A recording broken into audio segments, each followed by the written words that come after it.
who am I? I think right now I'm reevaluating who I am. What am I doing? What is the purpose of me being alive? What is the purpose of me speaking out? Because I do have a past that obviously I'm ashamed of. I've traumatized so many people, as we'll talk about, but I'm not who I once was. And that doesn't negate what I did. So I have to kind of embrace what I did while speaking out and sharing with people and talking about this horrible event where I committed this terrible shooting in my high school when I was 16 years old. But here I am, 35 years old. I spent 17 years in prison for what I did. And now I'm trying to do the right thing. I'm trying to not only say, hey, I did my time and I've paid my penance, as some people would say. No, I haven't. My life goal is now to prevent other people from going down the path that I did. My life goal is to prevent so many others from experiencing the tragedy that my victims did, that my community did.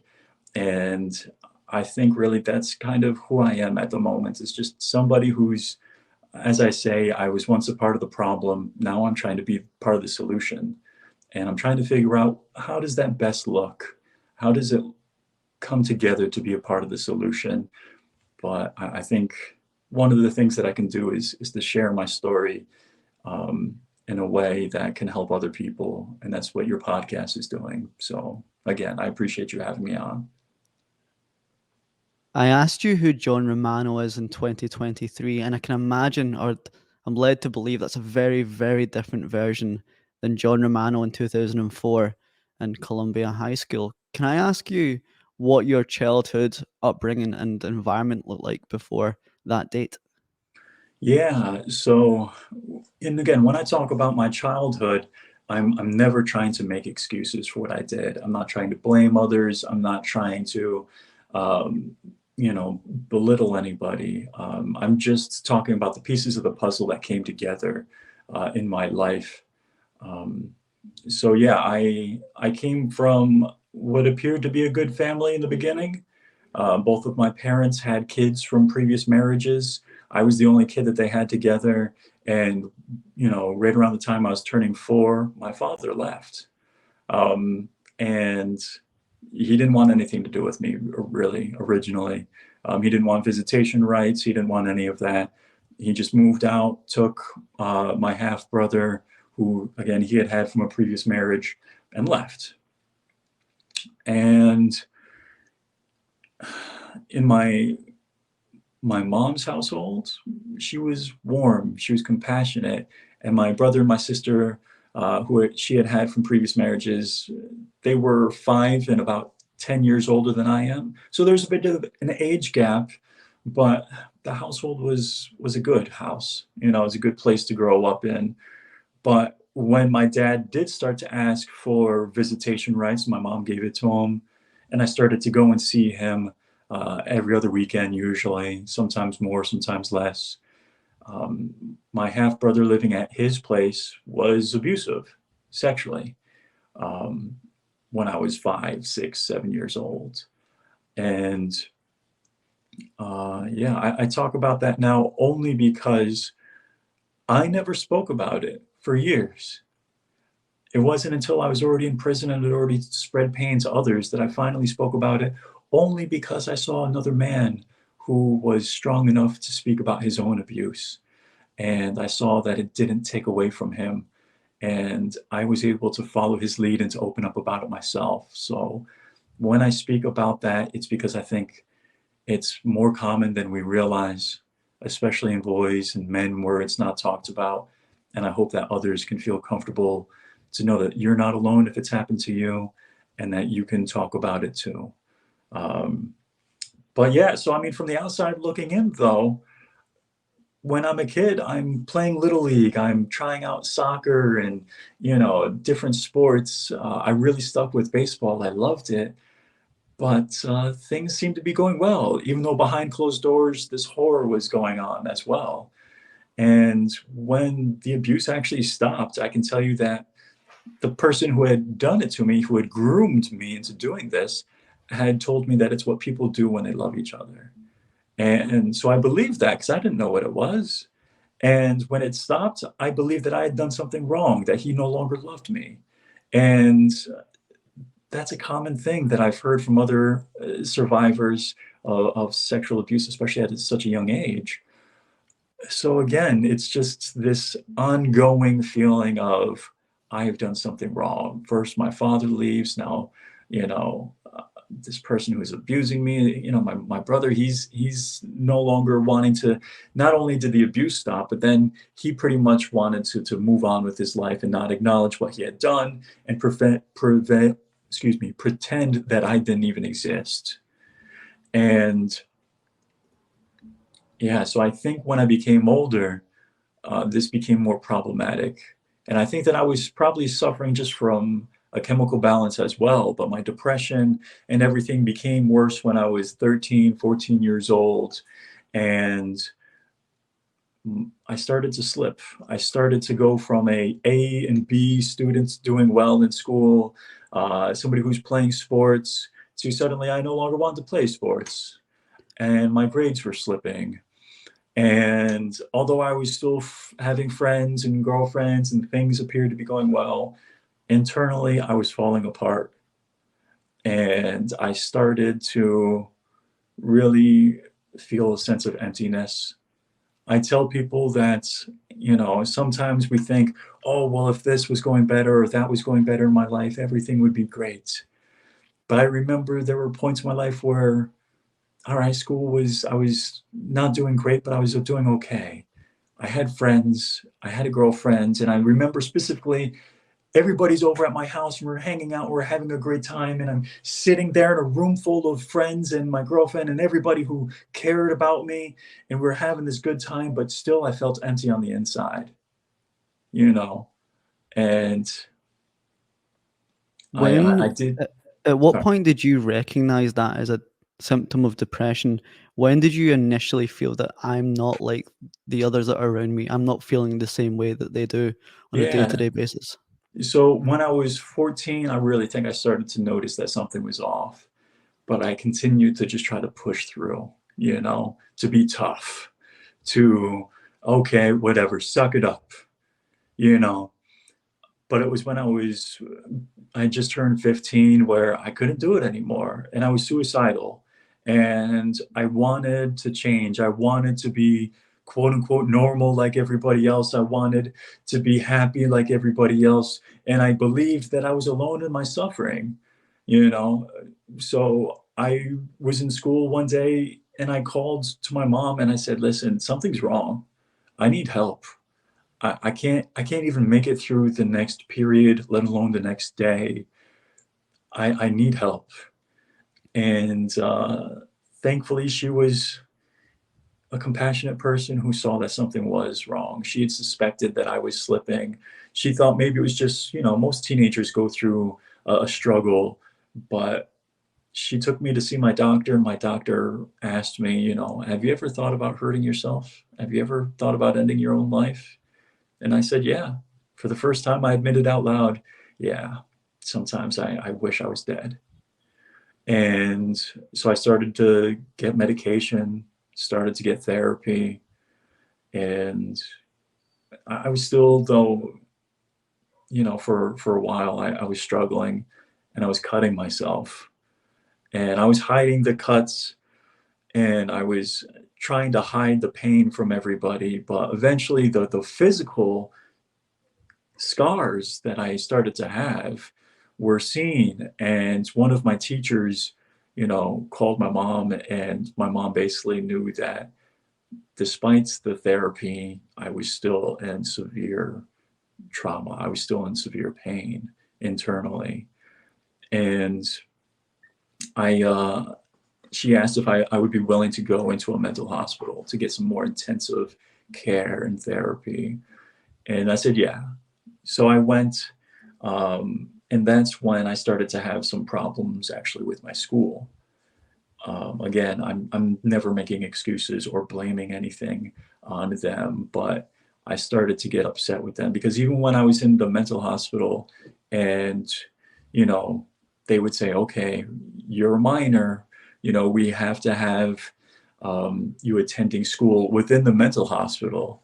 You know, we'll reach out to your high school, we'll have them send some work in so you can keep up with your classes, and we can, you know, keep you focused on your schoolwork for a little while you're in here as well.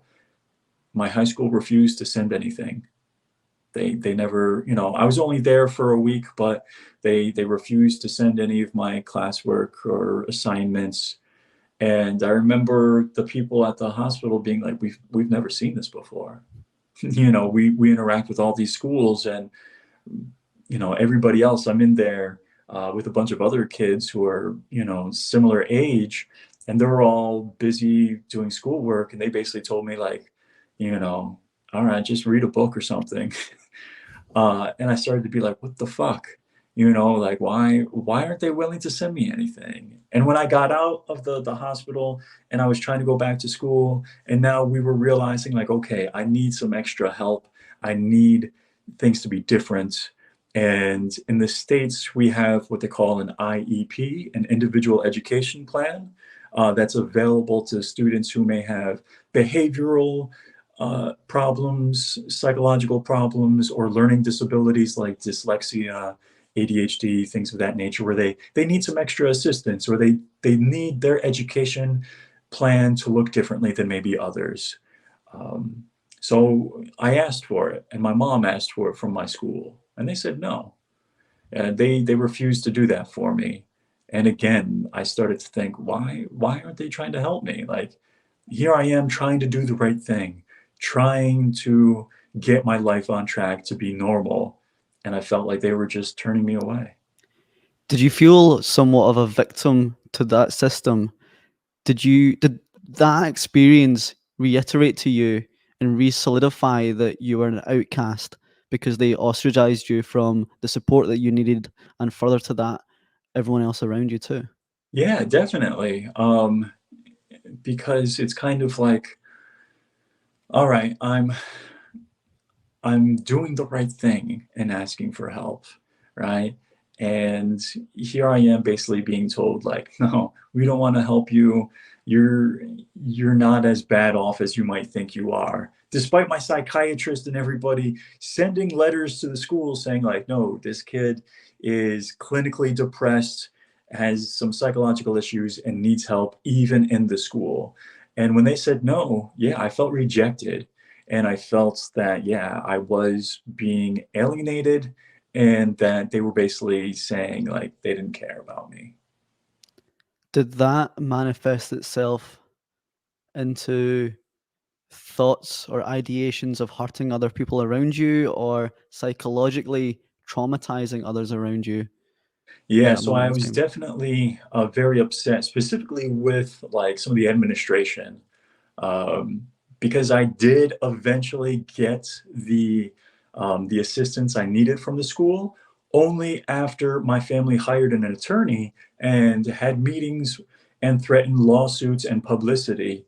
Did the school finally help me out? But now here they are helping me out in May when the school year is practically over, and I had failed almost all of my classes and was feeling like, you know what? Fuck it. You know, I'm not like everybody else. And I did start to, instead of saying like, okay, what can I do to buckle down and like work even harder to get my life back on track? What are some other avenues that I can do? No, I said, I really think that these people are the problem here. You know, it wasn't so much that I was the problem, it was they are the problem.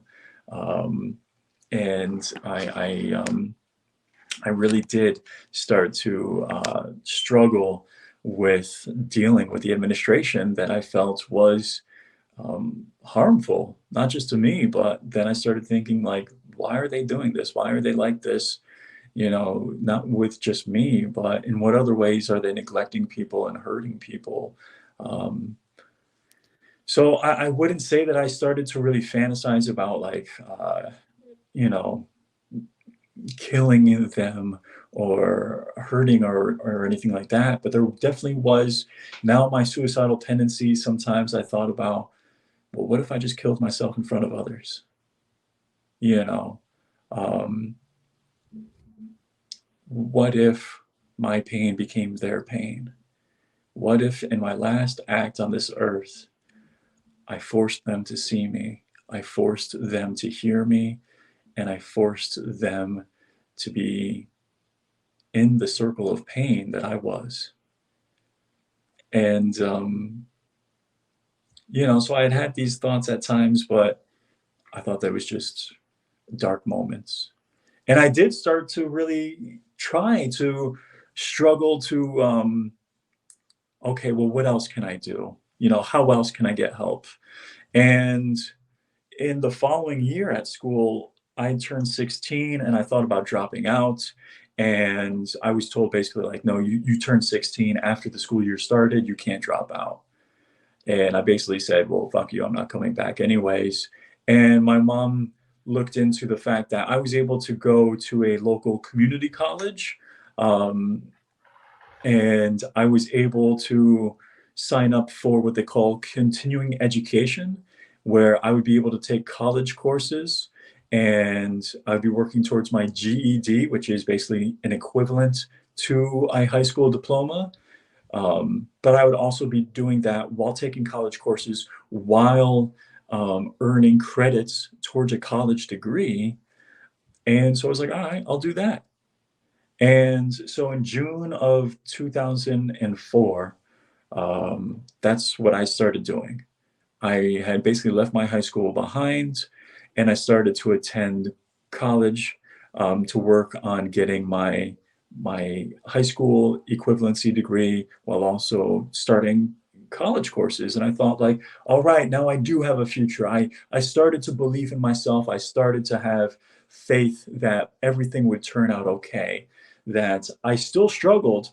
I was still on and off medications at the time. I had come off of most of my meds, because that was another issue where I went from antidepressants, in the beginning to help with the suicidal thoughts to, well, the antidepressants also made me a little bit more anxious. So they started putting me on, some medication for anxiety. And then, as well as that, then I started to struggle sleeping. And so they put me on medication for sleep. And then when I was in the mental hospital, they put me on another medication that basically was a tranquilizer. It's an antipsychotic, but reality is I didn't need to be on it, but they gave it to a lot of people to basically tranquilize you and to make you more sedative. So I'm on this cocktail of medication that I eventually get off and I am feeling better, but I'm still struggling as well. And I tell people one of the things that I regret leading up to the shooting is the fact that I was never fully open. I was never truly honest, not only with the people around me, but even in therapy. I never talked about, yeah, I might be doing a little bit better now, but I'm still struggling with, thoughts of suicide or I can't sleep at night. And I did have those moments where I just didn't believe that my life was worth it. Um, but then it was kind of like, that would happen for part of a day or late at night. And then I would feel better the next day. And I wouldn't want to talk about it. I wouldn't want to admit to my therapist, yeah, I am moving forward, but I am still having these issues. So, So, what was the pathway from that moment to giving a 16-year-old depressed young teenager a firearm, especially one as capable as a shotgun? How right. did So that happen? yeah, so then as things seem to be doing better for me on the outside for people, my brother, who had actually been the abusive one when I was little, he had joined the military and he had been after 9/11, he had gone and he was in Afghanistan and Iraq. But when in 2003 he was coming home, he was finishing up his duty in the military. He was talking to me about, hey, we should hang out, we should go hunting and do all this stuff together. And so yeah, in the beginning of 2004, when I brought this up to my mother, she was against it. But I brought it up to my therapist and my psychiatrist, and they told my mother that you have your son back. He's doing better. He's not a threat to himself. He's not a threat to others. Because again, though, I wasn't opening up all the way to my therapist. So I'm not mad at them for saying it. But yeah, my mother basically heard that from them and said, all right. She even spoke to the local police department about, hey, is there anything I should know about having a shotgun or a rifle or anything like that in my house with my son? And they basically said, just keep it locked up, you know. And so there was a local gun store that was going out of business. And my mom said, hey, they're having a sale. Why not take advantage of it? And my mom had done some shooting with shotguns, when she was younger. And so she said, hey, what if I get a shotgun? I'll be able to use it for, skeet shooting and target shooting and, self-defense at home. God forbid she needs it. And she was saying I could use it when I go hunting with my brother. So it sounded great. And when we went to the gun store, that's all I was thinking about. And this happened 2 days before the shooting, because Saturday, when we get the gun, and that's all I'm thinking about. But then some of my other friends, some of my other family, they start to share with me how scared they are, how concerned they are, because they're worried about me. They love me and they're afraid that I might hurt myself or kill myself. And my mind starts to distort their love and starts to say to myself, like, oh, they don't trust me. They don't believe in me. They don't see me like they see everybody else. I'm still that kid that's being cast off to the side where people just don't, believe in me. I'm not normal. I'm not like everybody else. My future that I dreamed of will never happen because people aren't going to take a chance on me. Look, they don't even trust me now after all the work I'm doing. I mean, in reality, I wasn't doing as much work as I should have been doing, but this is what I was telling myself.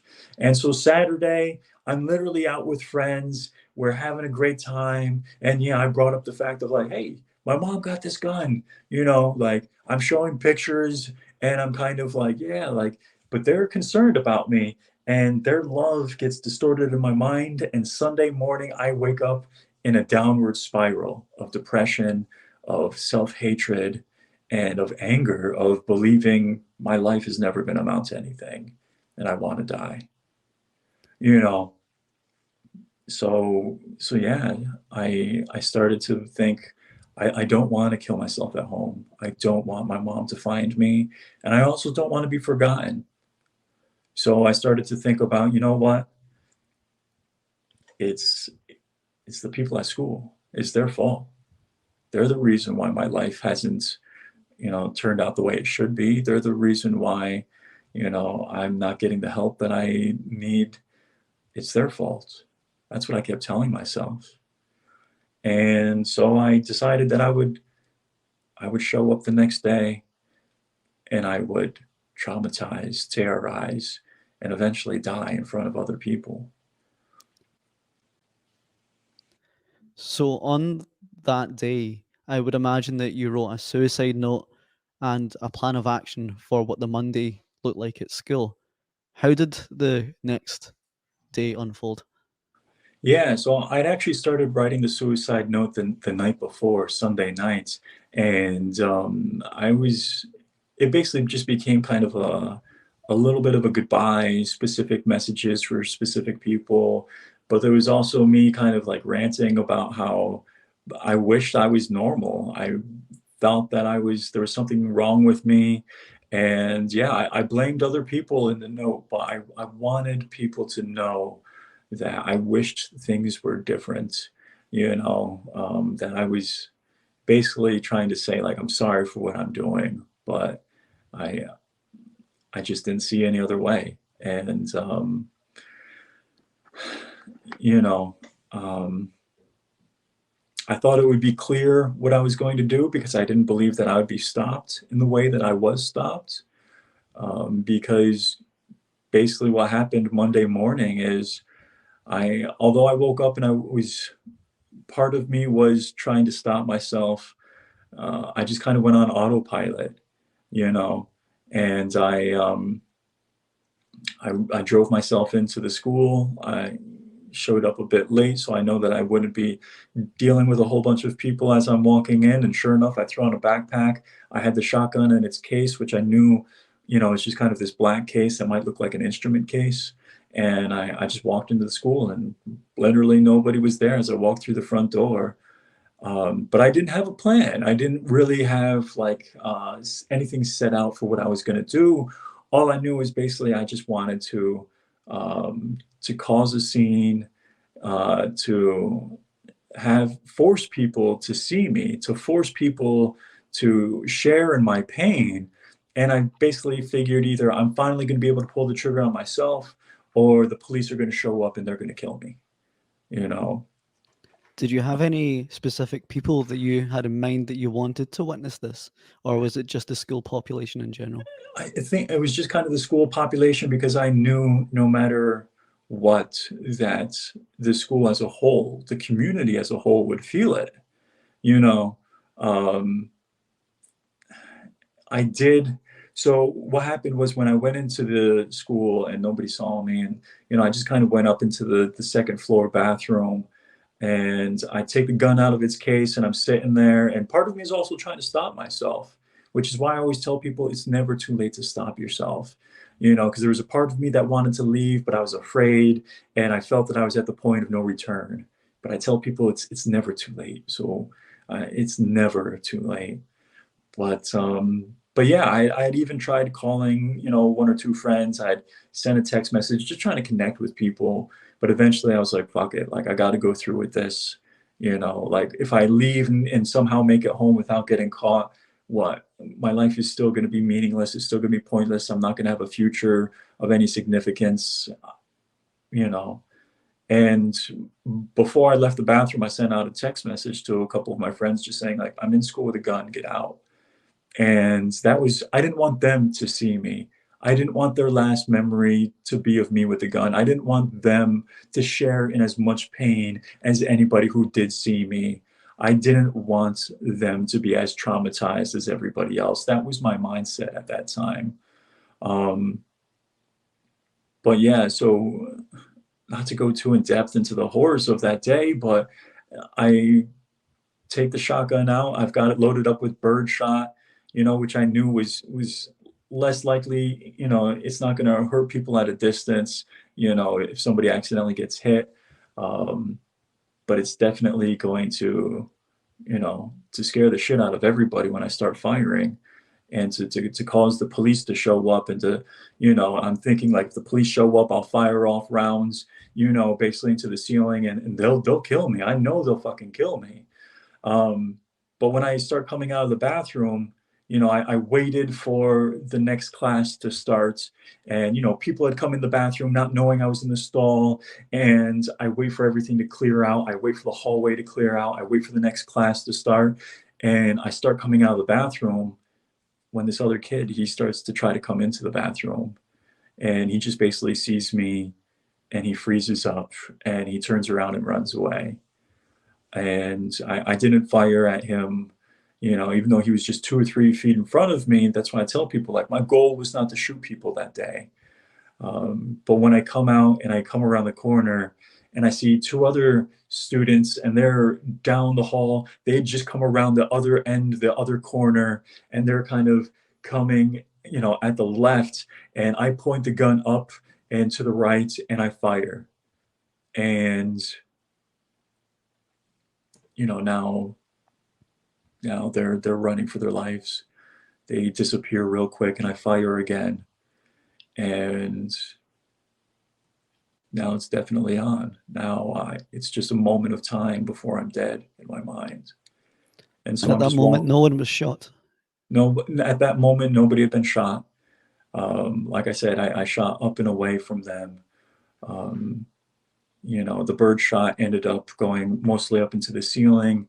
Some of it hit some of the upper parts of the wall, away from them. But so I'm just kind of like, all right, I'm walking down the hall, and I'm just kind of on autopilot. Like, there's no real thought of exactly what I'm going to do, but I figure it's just a moment of waiting.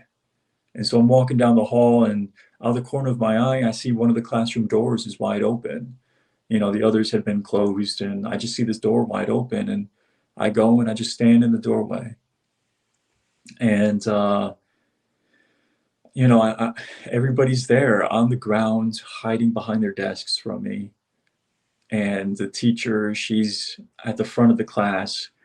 Underneath, she had like a table set up next to her desk, and I see her underneath the table, and and she cries out, "Oh Lord!" With absolute terror and fear in her eyes. And and I see this one of the students. She pops her head up above her desk, and she's one of the people that I was just hanging out with Saturday night. She wasn't really, she was more of a friend, but she's got this look of terror and confusion and fear. And, I just kind of turned around and I walked out. And I think again, I just wanted, I wanted them to feel my pain. I wanted them to see something that they would never unsee.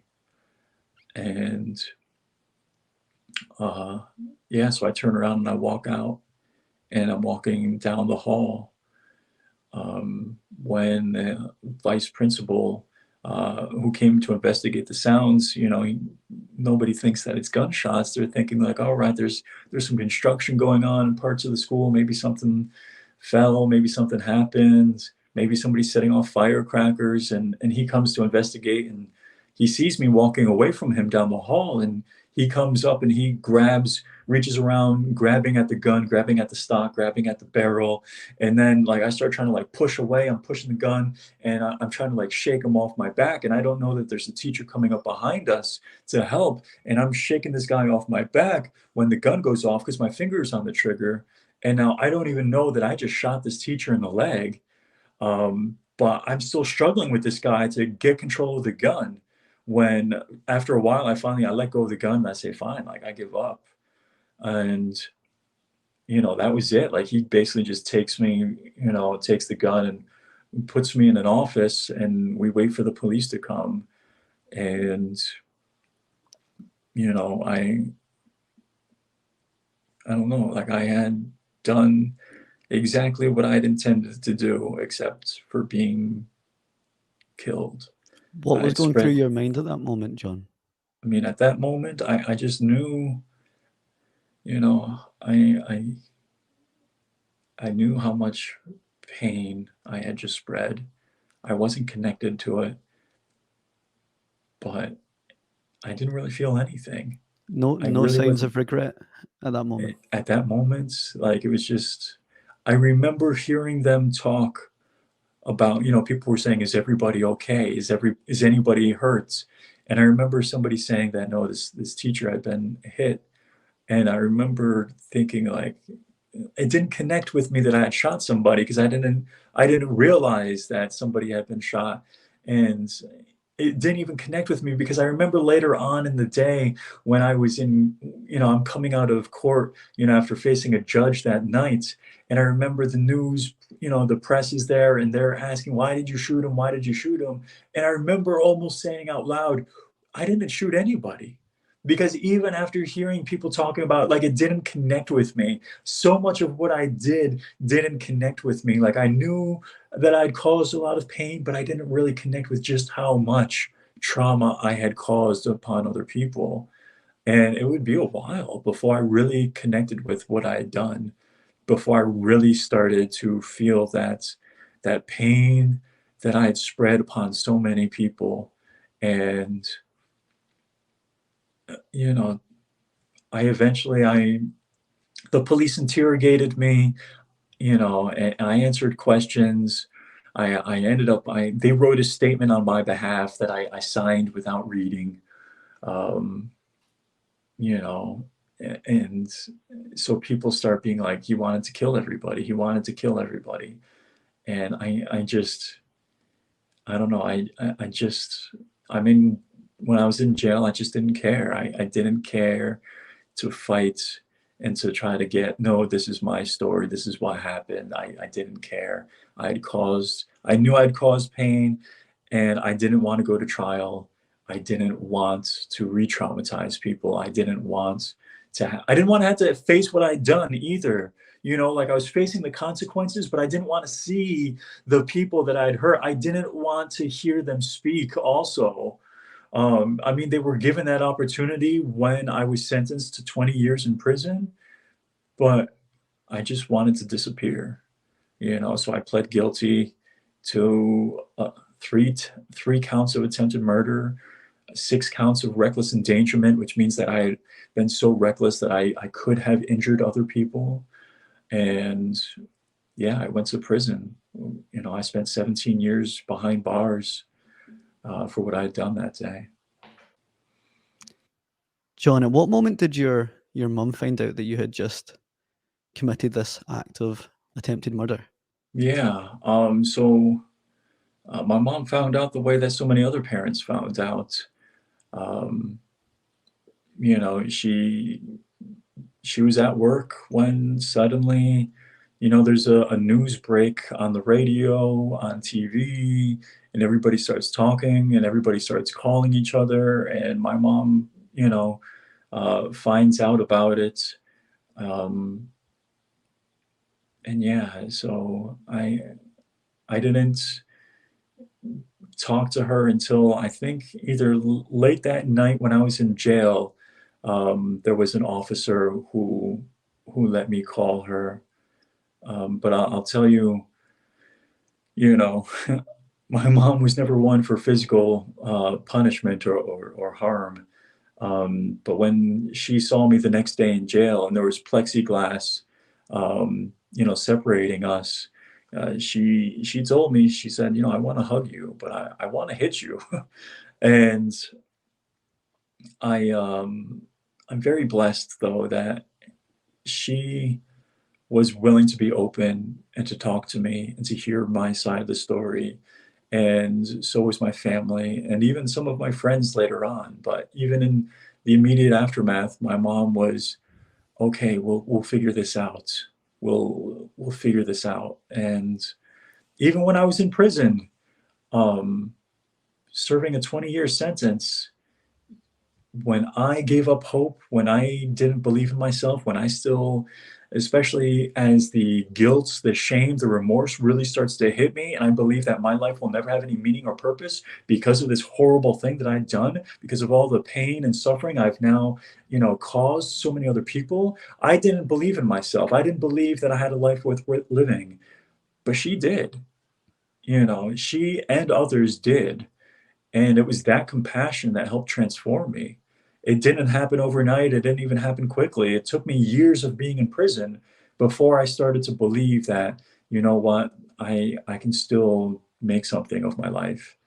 And even people in prison, you know, because I'm this young kid. I was 16 when I got locked up, and I'm locked up with adults. And even at 17, I'm sent to you know, maximum security prison with adults because that's how New York State did it at that time. If you're 16 when you got locked up, you're an adult and you're going to men's prison. And so here I am sticking out quite obviously. And thankfully, before the predators could get me, a lot of the guys with like a paternal instinct came and helped me out. And, you know, talked to me a lot about like, this isn't you. This isn't your life. You can do better. Yeah, so I was in prison, you know, with men, even at 16, 17 years old. That's how New York State did it. You know, I was housed with these guys who obviously I stuck out in a lot of them, you know, before the predators got me. Guys who kind of came at me with kind of a paternal instinct did. And, you know, were kind of sharing with me that like this isn't you, you know, like when we're in prison and there's all this chaos and, you know, gang violence and drugs that I'm not into any of it. And you know, but part of me was trying to fit in, and part of me was, oh, if you disrespect me, I'm gonna punch you in the mouth. We gonna fight. I'm a bigger guy, you know, I got no problem. I'll fight.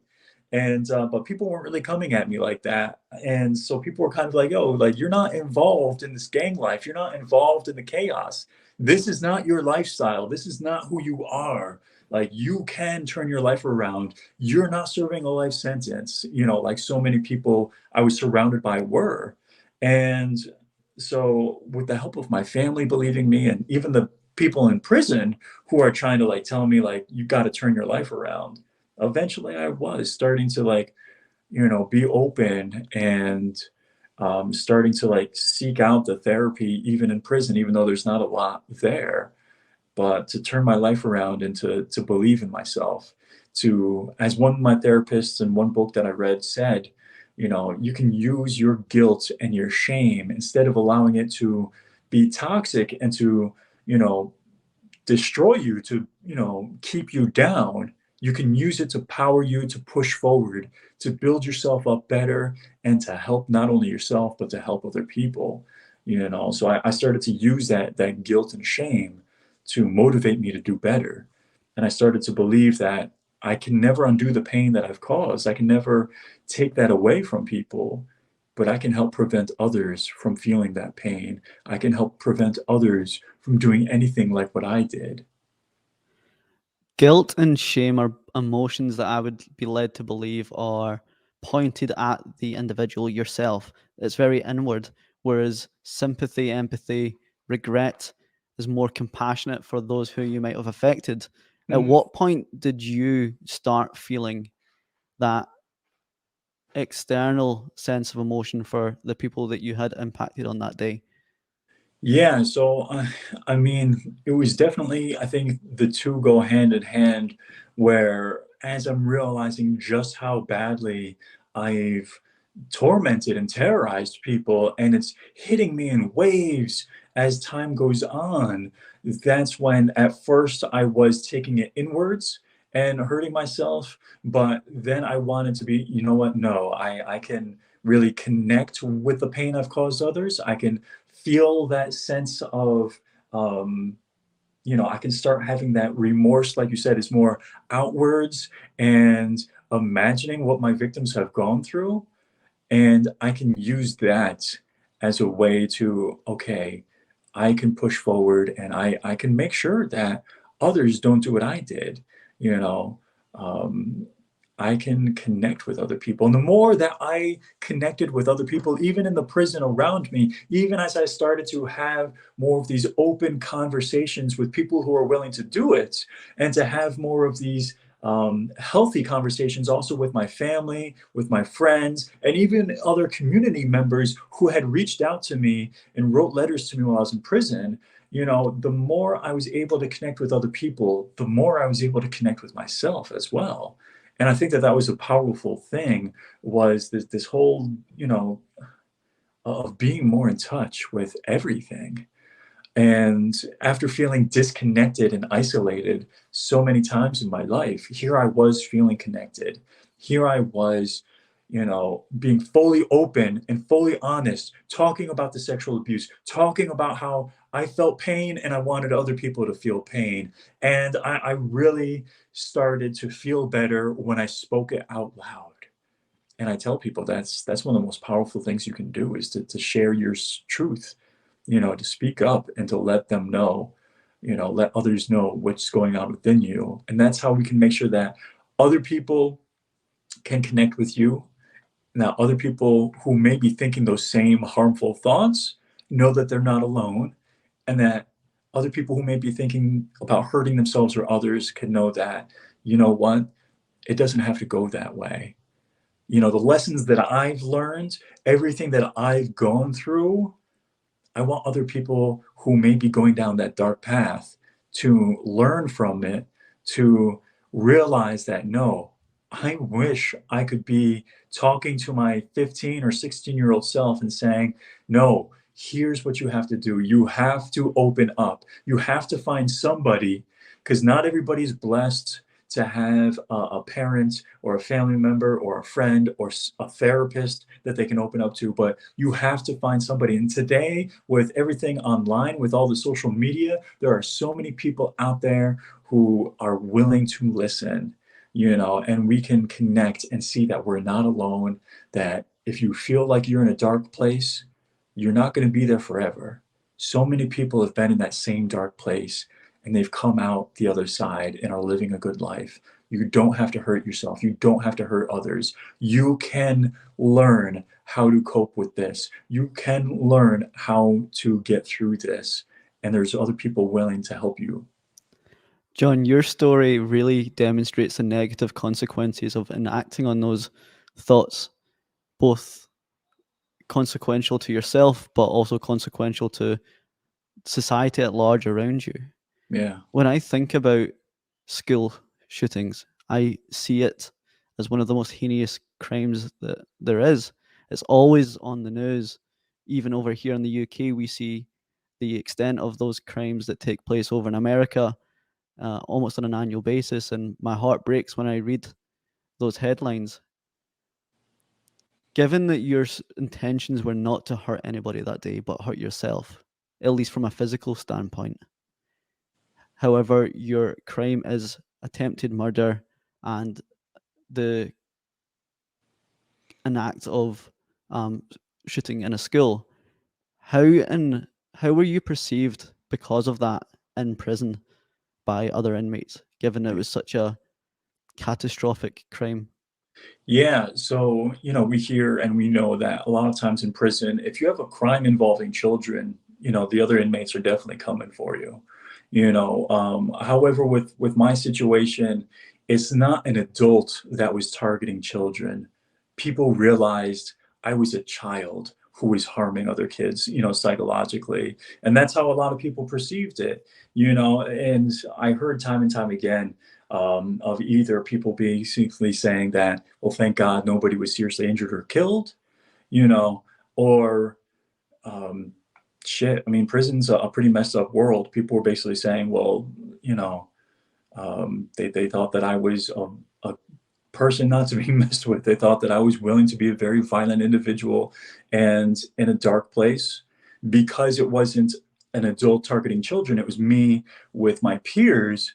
Some people were even basically being like, oh shit, you're willing to put in that work. You're willing to hurt anybody who fucks with you. And that's how some people in prison saw it. Prison's a fucked up world in many different ways.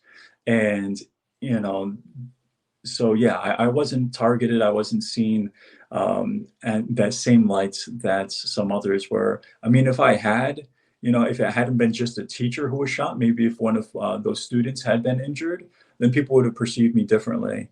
But I wasn't really targeted in that way in prison. Whilst you were in prison, John, did you ever recount the moments on that day? Did you ever go through each scenario and see the emotions expressed on your peers and teachers' faces? Did it haunt you whilst you were in prison? Oh yeah, no, it definitely. I don't really talk about it a whole lot because, you know, I don't want people to think like, oh, well, I'm talking as if I was harmed that day. But, I was fucked up for a long time with reliving what I had done, reliving seeing those people.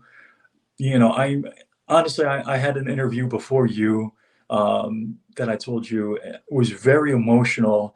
And I think I talking with you, I apologize where part of me has been kind of trying to protect myself because it hurts recounting and it hurts being super open and connecting with that.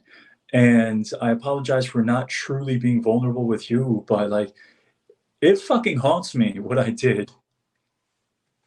And it did for a long time where I had, let's say I had nightmares about what I had did. Not, I wasn't a victim. I relived it even in my fucking dreams for a long time. You know, again, I'm not the victim. I'm the perpetrator. So I can't imagine what all those kids, with the students, with the staff, with their family members, what kind of nightmares they had. You know, but yeah, it haunted me, still does. You know, um, but that's again why I try to do something positive so I can maybe that's just also something that I'm doing to forgive myself. I don't ask other people to forgive me. I don't ask for redemption. I'm not trying to get any of that from people. I'm trying to prevent other tragedies. I'm trying to get it so that nobody else has to see that, to lose a family member, you know, and yeah, I'm still it's been 20 years almost. February will make 20 years, and I'm still trying to come to terms with it myself to a degree, as I'm sure so many others are as well. And yeah, I mean, like even recently, I've been on social media sharing my story for a little while. Um, I've been on social media, specifically TikTok, for a year and a half, 2 years. And I originally I talked a lot about just prison reform, criminal justice reform, mental health reform, homelessness, because I worked at a homeless shelter. Trying to do good in my community after I came home from prison. Um, but I mean, recently there's been a lot of outrage against me, not just for what I did, but for being on social media, for sharing with people. And the only reason why I share, the only reason why I'm outspoken and on your podcast and others is because, so many people when I came home asked me and said, listen, we need you to speak out. And I said, no, I'm going to fucking hurt more people by speaking out. Like I used to help a little bit like behind the scenes where I would do like interviews with academics or things of that nature who were trying to understand how to prevent this. But people kept asking me to speak out. So I started. And recently, there's been so much outrage against me. And I'm reevaluating everything that I'm doing. And I'm reevaluating, are the benefits outweighing the harm, or am I just hurting more and more people? Am I actually helping? And I know I am helping to a certain degree, but it's kind of like you have to weigh it. You have to see which is doing better. Do you Um, understand why people might not be aligned to the idea of you having a platform or being platform? Do you understand where yeah, that might no, come from or sympathize? it's definitely understandable, and I saw that from the very beginning. That for some people, God forbid, my victims are scrolling through TikTok or Instagram or something, and suddenly my face appears, and then it's harmful for their family, their friends, my community, for survivors of other school shootings, you know, um, and that's yeah, and the fact that I've actually accumulated so many followers is also harmful to a lot of people. 250,000 plus now. I have over 250,000 followers on TikTok. And, people don't support me for what I did for the terrible shooting. They support the fact that I've turned my life around and I'm trying to prevent things. But still, so many other people see that and they say, well, you might be encouraging others to follow in your footsteps to gain that, that celebrity status, which I hate that fucking word, because I'm not famous, I'm infamous. There's a difference. I'm well known for something horrible. Like you said, one of the worst crimes you can commit is why people know me. That's the only reason they know my face, you know? Um, but again, we have seen in America so many shootings, not just on an annual basis. It happens, every month, if not more often than that. And we've seen survivors speak out and ask for change and ask for help. And it doesn't happen. And sometimes the people who ignore survivors, they say, well, you don't know what leads somebody to do something like this. You don't know what would really prevent this from happening. So that's why I was convinced by people that I should speak out, because I can say, I know what leads somebody to do something like this. I know what would help and what wouldn't help. And so I started to share. And that's been my goal, is not trying to get well known, not to accumulate likes and follows and all that bullshit. I just want for somebody to make a fucking change so that nobody else loses their child, so that nobody goes down the path that I did, you know. Um, and I've been able to connect with a lot of people in a good way, though. I will say that. Um, I've had so many people open up and reach out to me about their own struggles. I've had people reach out to me about how they think about killing themselves, and sometimes watching my videos gives them hope. I'll be honest, I've even had people reach out to me and say, I've thought about shooting up my school. you know. And so that's why I do what I do, is because I'm trying to get through to those people that you don't have to hurt yourself, you don't have to hurt others. There's another way, and we can do so much to help people in their time of need. You know, I advocate a lot for schools to talk not just about math, reading, history, science, but to talk more about people's emotions, how we can connect with ourselves, how we can connect with others, how we can communicate, and raising not just awareness, but raising resources so that we have more therapists, counselors, and anybody who can help. And that if they can get it in school for kids, great. If we can get it outside of schools so that it's not only available but affordable, because even if you say, I have problems, I need help, therapy is not often covered by insurance in America, and it can be very expensive. You know, right now in my circumstance, um, I'm paying $80 a week, and that's by a therapist who's very generous, who could have, who usually charges more. But I have to spend $80 a week to go to therapy, you know. And I think that's when people have, you know, all these struggles that's going on, and America claims to be one of the most richest countries in the world. We're one of the greatest countries in the world, they say. Well, why the fuck aren't we helping prevent these terrible tragedies? Why don't we talk about suicide? Why don't we talk about the drug problems? Why are we ignoring all these things? When I was sharing that I had you coming on the podcast, I had a few people, close friends, who had consumed some of your content, and they said to me one thing that they wanted to know was they wanted to understand how much of your personal brand online is for character rehabilitation or for just common good to prevent these from happening. They asked, or they identified, that you're going to have to integrate with the community again. So there would be, I guess, a rationale for you to rehab and reform your character so you can integrate back into the local area, go to the local shop, go to the bars, do what you love to do without your character being absolutely kind of distraught or lambasted by your heinous crimes. My Yeah, argument against them would be that that stuff never leaves you, no matter how reformed you become. You will always be known for doing that. So I can't imagine your character will have been rehabilitated to the extent that they might have thought it would. yeah. Also, people don't realize I came home from prison almost 3 years ago, and although even the day I was released, news and media coverage talked about the fact that I was being released from prison, people still only saw pictures and videos of me in court when I was a child. I look a lot different as a grown man than when I was a child. I'm anonymous when I walk around and go to the restaurants and go to the stores. People didn't know who I was.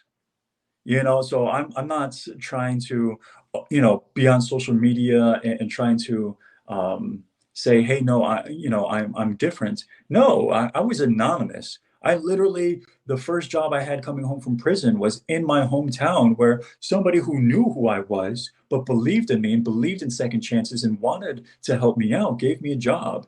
And I was interacting with a lot of people from the public, and some people did know who I was and said, like, oh, I'm glad you're home.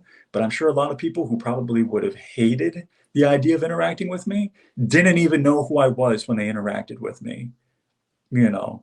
And still to this day, even with all the attention I get and everything like that, like when I'm in public, people don't recognize me. When I do get recognized, I have people say, positive things about me. Yeah. But I mean, even with all the hate and everything that I get online, in public, I don't really get any hate. So it's not like I'm trying to defend myself on social media so that my real life, interactions can be better. You know.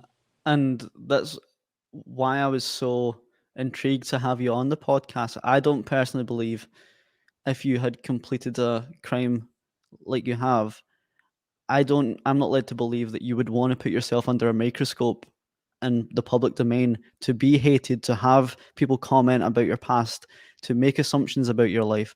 I can't imagine you would do that unless you wanted to do good, or you wanted to spread awareness, or at least spread a message, Yeah. because online and social media is a trepidatious place. It's full of trolls and anonymous accounts, and given that you're trying to believe in yourself, build confidence, allow yourself to believe that you're not your past, going online and reading those comments isn't the best way to do that.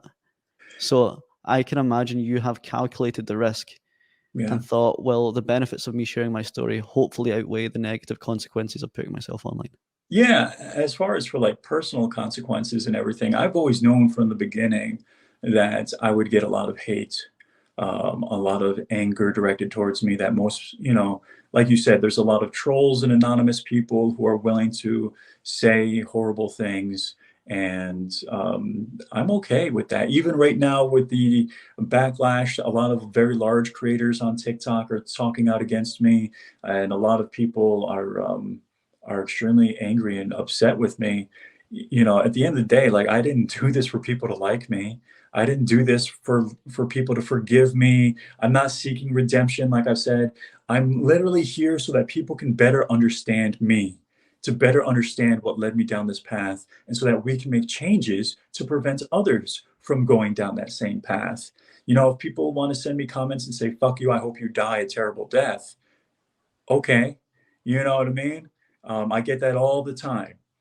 And it is what it is. I still hope that my message is getting through to those who need to hear it, whether it's parents, whether it's teachers, whether it's kids themselves who are struggling, or whether it's law enforcement. I do a lot of work interacting with law enforcement and trying to give them an inside look into my mind, what led me to do what I did, and how I believe we can prevent others from doing this as well. You know, so that's my message, is really not so much about me as about what we can do for others. I just use me as an example because I have such an extreme story. Most people that I'll help were never on the path to do anything like I did. Most people that I'm trying to get through to are those who may be just suffering in silence, because the vast majority of people who suffer from mental illness are never going to hurt other people. They're never going to lash out. The vast majority of people who struggle do so in silence, and they do so often with shame and without even letting other people know that they are struggling. Let alone they're not going to commit a terrible crime like I did. So I'm hoping that the vast majority of the people who can get some benefit from what I talk about are the ones who may be just on that path, like I said, thinking about hurting themselves. Or maybe they're just people who are just miserable, depressed, and think that their life is never going to get better. And I'm just trying to do my best to say, like, no, your life can get better. And it's never too late. It's never too late to change. It's never too late to say, even if you have done something that you're not proud of, you can still change. You can still be a better person. As so many people who have been on your podcast, it's all about, okay, turn your past into a learning lesson, either for yourself or for others. And you can still do great things. And I believe that for everybody. And that's how I look at my message, at my platform. It's not about me. It's about making sure other people understand that they can do better, that they don't have to give into the darkness. Through your first-hand experience, what are your recommended preventative measures to stop a high school shooting? Yeah, so I think that there's people ask, and especially in United Kingdom, is very different with the gun culture there. People ask, is it guns or is it mental health? It's definitely both need to be addressed. Um, but I focus a lot on mental health because I think American gun culture is so rooted in our history, and I don't believe that people are willing to change that. But I do believe people would be willing to change how we view mental health. And if we can have our schools that are more focused on helping people on not just an academic, but on an emotional level. And if there already are so many teachers and administrators who are working with kids and helping them out and identifying what's going on within them and how they can help others, but that should be one of the key focuses. That shouldn't be a choice of teachers and administrations. That should be a requirement. Um, because if we can help people on a deeper emotional level, like I said, I'm not just trying to prevent school shootings. I'm trying to also prevent those who are suffering and may either lash out at themselves or end their own lives, or turn to drugs and alcohol to numb the pain. Because most schools in America, although school shootings are a terrible thing to happen too often, most schools will never experience that. But every school will have a student that stays home and kills themselves. Every every school will have a student that loses their life because they overdose on some type of drug. Every every school experiences that. Because the drug epidemic, the suicide epidemic, that is prevalent, not just here, but I'm sure in the United Kingdom you guys struggle with a lot as well. So I think if we address these things, we can prevent so much, not just the terrible gun violence. Some might listen to your story of transformation and aging, I guess, and think to themselves, if John had that appetite at age 16 to complete such a heinous crime and to make such a scene for others to suffer around him, they might believe that you would be capable of having those thoughts again, or you can Mhm. enact that Yeah. again. How would you respond to people that would think that way? Yeah, I definitely get that. That's another issue that a lot of people are saying. Why isn't this guy still in prison? He's obviously a danger to the public as a whole. And I get that. Um, but I think also a lot of people understands that our brain chemistry and how we are as people is very different when we're going through puberty and our adolescence.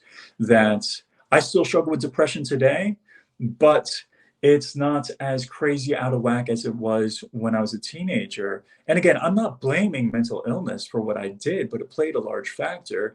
And as we get older and things start to calm down and our brains become more fully developed, and I've also been able to learn a lot of coping strategies, and I do a lot of things to, prevent myself from getting into the darker places where I even think about hurting myself. Because I still get depressed. I still have days where I don't want to get out of bed, but I'm more in tune with that. I'm more in tune with also what helps, and I'm more open to communicate with others. Because when I have those days, I let people know I'm struggling today, and I'm telling them that I'm saying, "Hey, I'm not looking for you to do anything, but be mindful that I'm struggling today." And I'm open to doing that. I'm open to, I've gotten a lot into meditation, has helped me. A lot of exercise has helped me, you know, prevents me from getting back into a very depressive state. And even like I said, when I do get into that depressive state, as a grown man, I'm now much more aware of how important communication with others is. Because again, just even saying things out loud makes a difference for me and for so many other people. That's why talk therapy can be so important, or just having a friend, a family member, somebody to speak with.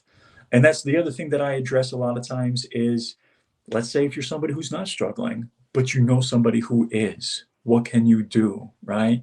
And just by being available, somebody that people can talk to, you're not trying to give them advice, you're not trying to give them answers, you're just allowing somebody to talk to you and to be open without judgment and just listening to them share whatever's going on in their minds. That can make a huge difference, you know?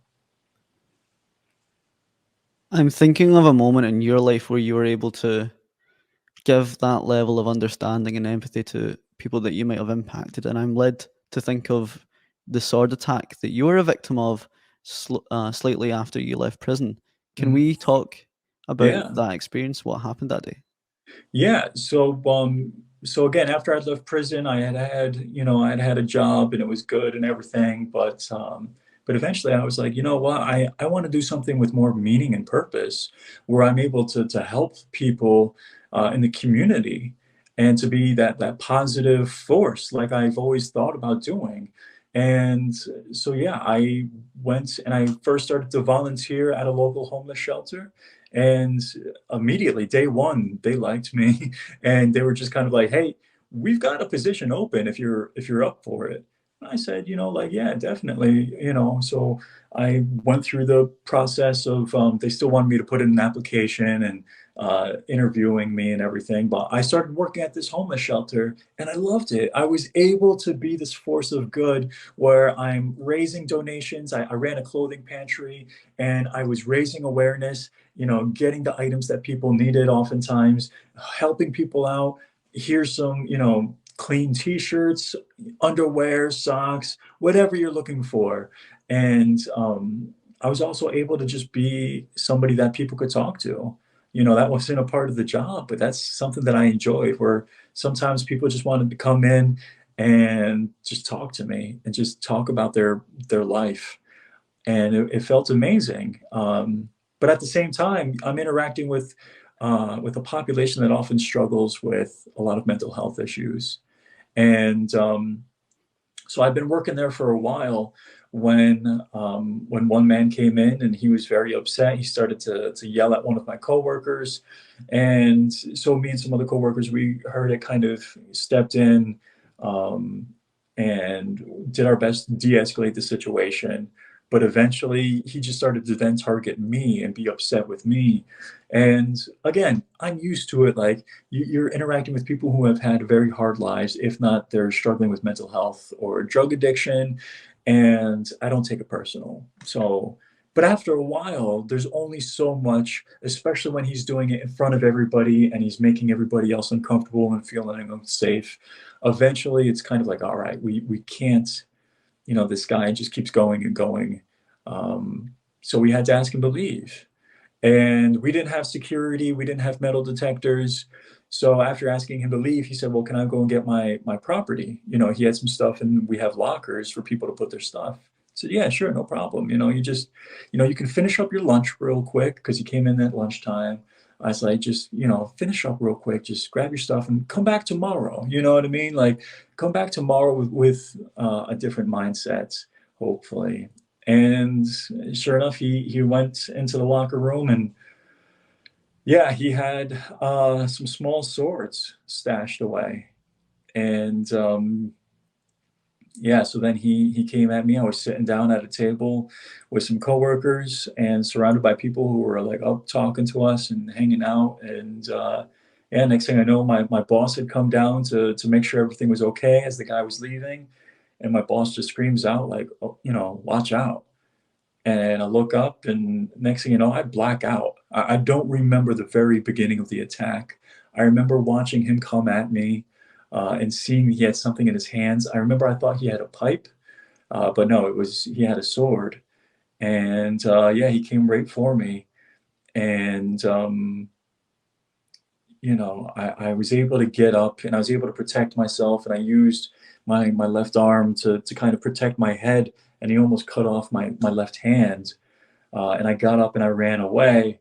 Um, but like, as I go to the stairs, because we were on a lower level, um, as I go to the stairs to go up to get to the exit, he catches up to me and he starts hitting me in the back, and I fall, and I start basically just kicking at him and fighting for my life.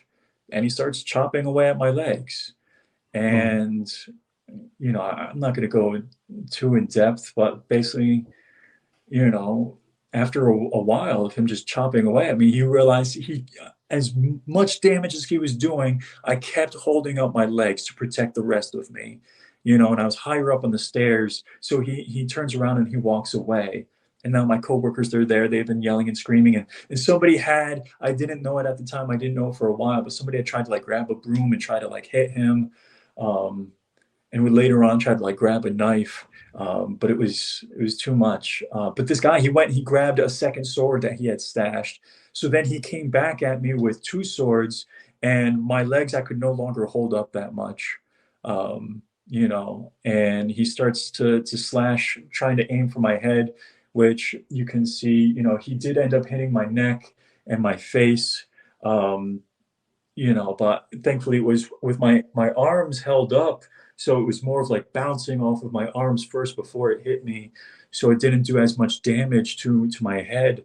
But as you can see, he practically cut off my hands. My hands were for the most part cut off. um, so was my right leg. He cut through my kneecap, and almost severed my right leg from the knee down. He almost cut off my left foot.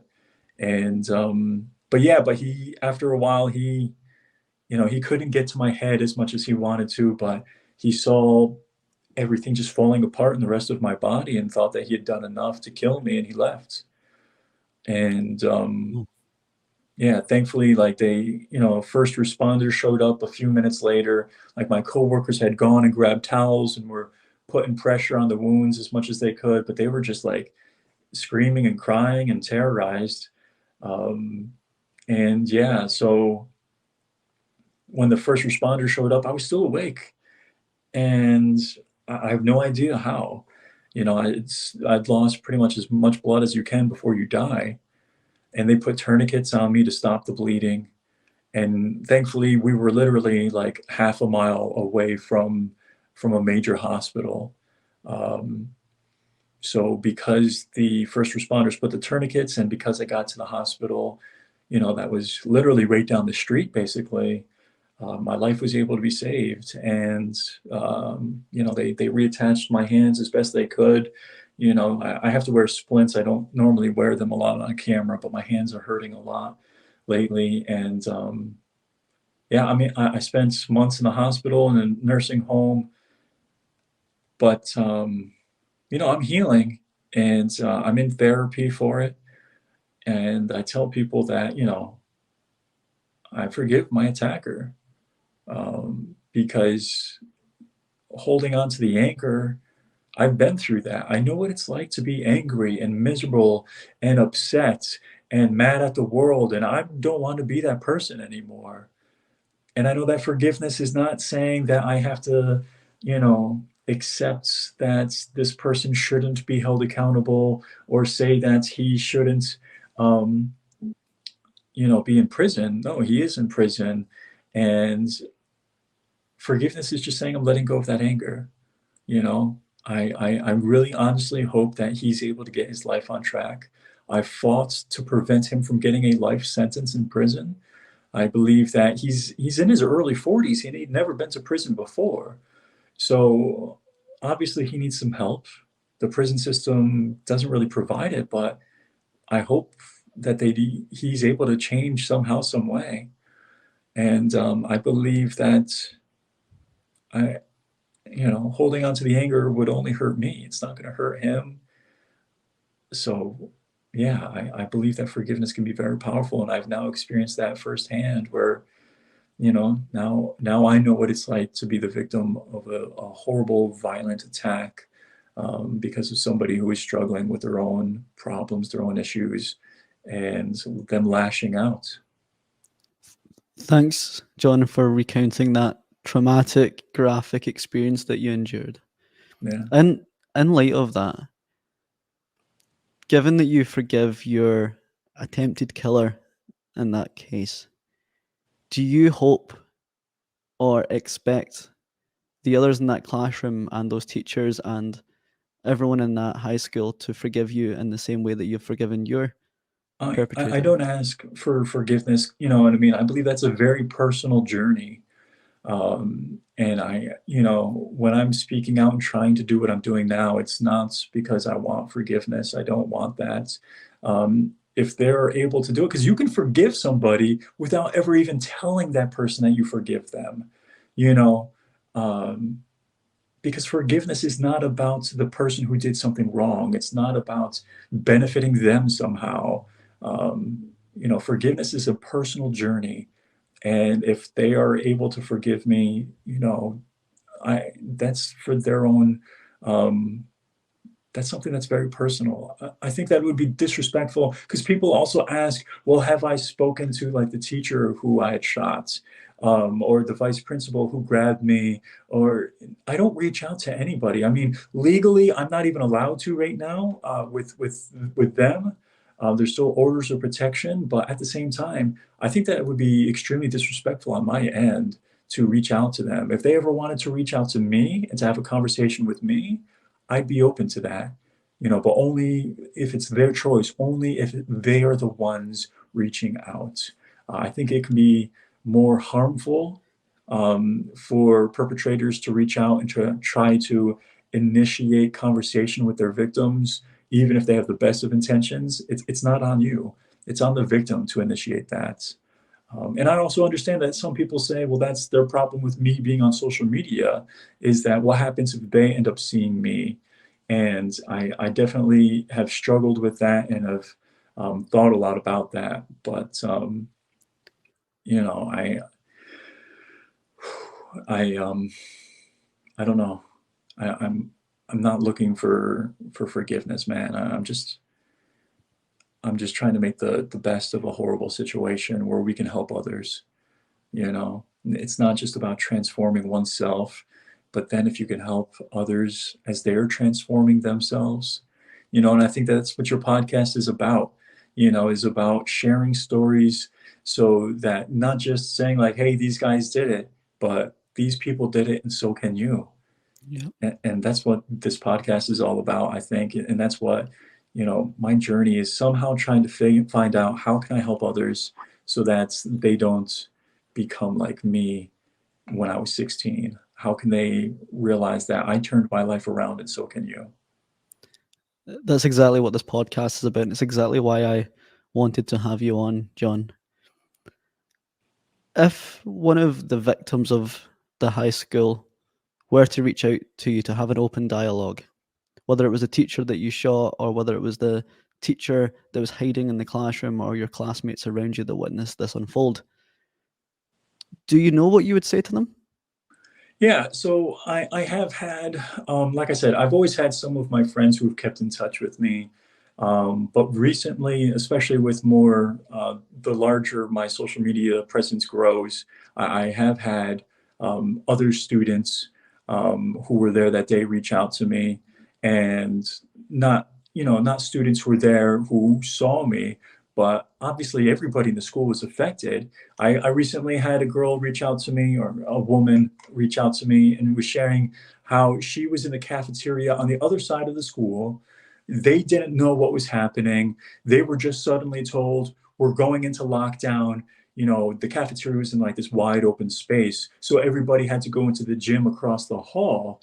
And she remembers everybody thought it was a drill at first. And people were just kind of like, upset that they were having their lunch interrupted for a drill.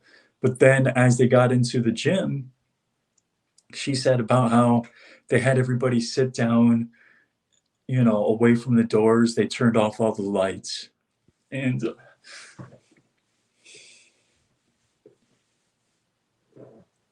eventually people start getting text messages and people realize it's not a drill. And she had a brother who's also at this school that day. And so she starts worrying about him, because then everybody starts talking, and you know even in the moment, even as they're sitting there in the dark in the gym, people start talking, oh my god, are people dead? And they start, the rumor mill starts up right then and there, and they start to think that several people had died, and everybody's now worried. And she's telling me about how she was worried about her brother and so many of her friends. And this is what everybody starts thinking and processing in their minds. And so she shared that with me. And, this was just last week. And yeah, I basically just, because she just reached out to me initially and just said, like a regular conversation. And I said, yeah, no, I can't imagine what you went through that day. And that's when she shared that with me. Was all I could respond with is, I'm sorry, and I know that my words have very little meaning and impact. I can't take away that pain that you went through, not just that day, but in the months and years to follow, because she shared with me about how she still struggles. Now she's a parent herself, sending her kids into school, and she's afraid of something like that happening at her kids' school, you know. And I'm basically just open to people sharing that pain with me, because hopefully it makes her feel a little bit better to share that with me. I've had another woman reach out to me sharing a very similar experience from when she was in the school, and she, I don't really say a whole lot. I more allow them to speak. But yeah, this one woman, she reached out to me like a couple weeks afterwards, and she said, it was just so good for me to be able to say that to you. And she's like, I went into therapy because I've been in therapy for so long, on and off. And I told my therapists about how I spoke to you, and they were just caught off guard. And I don't know. So, I mean, like, if that's what I can do, there's not much I can say, but I can listen, and I can allow them to say everything that they want to say, to share everything that they want to hear. I can just be there to listen. Thanks for passing that on to me, John. Yeah. To end this podcast, I just want to say that I hope that the people involved on that day have been on a journey of healing and have had the support required to overcome, or at least get towards overcoming that day and those events. I'm really glad that you came on the podcast, John, to share the transformation that you've been on, but also your wider message and preventing an event like this unfolding again. I Yeah. am glad that you're using your platform to share your story, whether it's been met with backlash or not. I am glad that you're doing that. I think transparency is very, very important. I think we can learn from everybody's story, both positively and negatively, bad stories and good stories. I think all stories have lessons, and I'm glad that you came on this podcast to share yours. John, if I were to ask you what's next for you in terms of sharing your message and providing preventative measures or advice for um, negating another school shooting, what can we expect from you next? Yeah, so I'm really reevaluating everything, uh, after a lot of the everything that's going on towards me, because I get it, and I want to be helpful, but do so in a way that minimizes um, future pain that I am causing by speaking out. But I know law enforcement is still very interested in talking with me. So I'm going to continue speaking with law enforcement because they are engaging, they're interacting with kids, who may be struggling and helping prevent these things from happening.